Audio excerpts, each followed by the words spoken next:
চশমা আপনার এখানে যখন যার লাগবে না কেন, আপনি জাস্ট আমার একটা নক দিয়েন, আমার না বলে জুম্মানের একটা নক দিয়েন, চশমা চলে আসবে এখানে। আসসালামু আলাইকুম, সকলকে পবিত্র মাহে রমজানের শুভেচ্ছা। আজকে 12 তারিখ। আপনারা জানেন গত 6 তারিখে শুক্রবার আমাদের সকলের প্রিয় নাহিদ হাসান ভাই আমাদের বাড়ি বৃদ্ধাশ্রমে গিয়েছিল এবং সেখানে একজন বয়স্ক বৃদ্ধর তার চোখে দৃষ্টির সমস্যা আছে, তার একটু দেখার জন্য তাকে যে পাওয়ারওয়ালা চশমা দরকার, এই চশমা তাকে দিব এই কথাটা বলে আসছিল নাহিদ ভাই, এবং আমি সেই চশমা দুটো নিয়ে তাকে যাচ্ছি আজকে চশমাগুলো দিতে। তো দেখতে থাকুন, আমি তার কাছে গিয়ে বিস্তারিত দেখাবো আপনাদেরকে।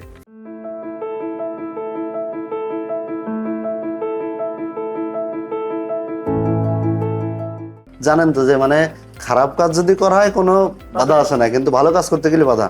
আমরা একটা আশ্রয় প্রকল্প নিয়েছি, স্বাবলম্বী প্রকল্প নিয়েছি, আর মানুষের চিকিৎসা বিভিন্ন কার্যক্রম করি। আপনারা তো জানেন যে আমাদের একটা লভ্যাংশ থেকে একটা অংশ সরাসরি দান করি। আঙ্কেলকে চশমা দুটো দিতে আসছিলাম, দুটো নিয়ে আসছিলাম। উনি এই রুমে আছেন নাকি এখানে ডাকবেন? হ্যাঁ চলেন ঘুরে আসি।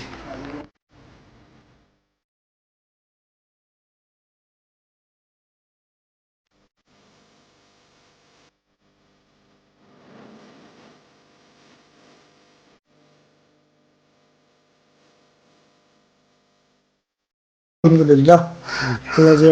চশমা নিয়ে আসছে ওনারা। জি, আমি অপটিলাক্স ভিডি থেকে আসছি, অপটিলাক্স ভিডি ফাউন্ডেশন থেকে। আসেন, বসেন বসেন। আপনার তো হচ্ছে চশমা একটার কথা বলছিলাম তাই না? আমি চশমা দুইটা নিয়ে আসছি আপনার জন্য, ঠিক আছে? একটা অল টাইম ইউজ করেন আর একটা স্টকে রেখে দেন। দুটোই সেম, দুটোই সেম। একটা জাস্ট ইউজ করবেন, বিপদ তো বলা যায় না, যে কোনো সময় ভেঙে যেতে পারে। দেখি এদিক থেকে আমি বড়িয়ে দিচ্ছি।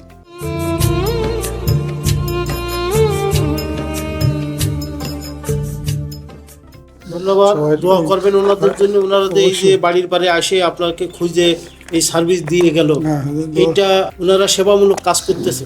এই অপটিলাক্স ভিডি ফাউন্ডেশন এই ব্যানারে এখন ওনারা সেবামূলক কাজ করতেছে। ওনাদের আরো অনেক সেবামূলক কাজের সাথে ওনারা জড়িত। জি আঙ্কেল, আপনি তো জানেন যে গতদিন হচ্ছে নাহিদ ভাই আসছিল, গত 6 তারিখে শুক্রবার। নাহিদ ভাই আপনাকে বলে গেছিল, কথা দিছিল যে আপনার একটা চশমা দিয়ে যাবে। তো উনিই বললো যে একটা না, ওনাকে দুইটা চশমা দেওয়া। নাহিদ ভাই বলছিল যে কোনো সময় দেখা যাচ্ছে বিপদ আপদে পড়ে চশমা একটা থাকলে ভেঙে যাইতে পারে, অজু করতে গেলে, হাঁটাহাঁটি করতে পড়তে। এই জন্য বললো যে একটা ওটাই রাখুক আর একটা অল টাইম ইউজ করুক যখন যেটা দরকার। তাহলে আমাদের জন্য একটু দোয়া করে দেবেন, নাহিদ ভাইয়ের জন্য দোয়া করে দেবেন, নাহিদ ভাইকে, ঠিক আছে? ফজলুর রহমান কাকুর মতো এমন অসংখ্য অসহায় মানুষের পাশে কিন্তু আমরা দাঁড়িয়েছি। এছাড়াও দেখেছেন যে বৃদ্ধাশ্রমেই আমাদের অনেক কাকা যারা অলরেডি ইন্তেকাল করেছেন, আমাদের আরশমণি পরশমণি এদের পাশে দাঁড়িয়েছি। এছাড়াও রোকে খেলা, অসংখ্য রিক্সাওয়ালা, এরকম অসংখ্য মানুষের পাশে কিন্তু আমরা দাঁড়িয়েছি। এছাড়াও আশ্রয় প্রকল্প, স্বাবলম্বী প্রকল্প সহ অসংখ্য নানাবিধ কার্যক্রম আমাদের ফাউন্ডেশনের আন্ডারে হয়ে থাকে। তো আপনারা এভাবে আমাদেরকে ভালোবাসা দিবেন, সাপোর্ট দিবেন। তো আজকে এখানে শেষ করছি, আল্লাহ হাফেজ।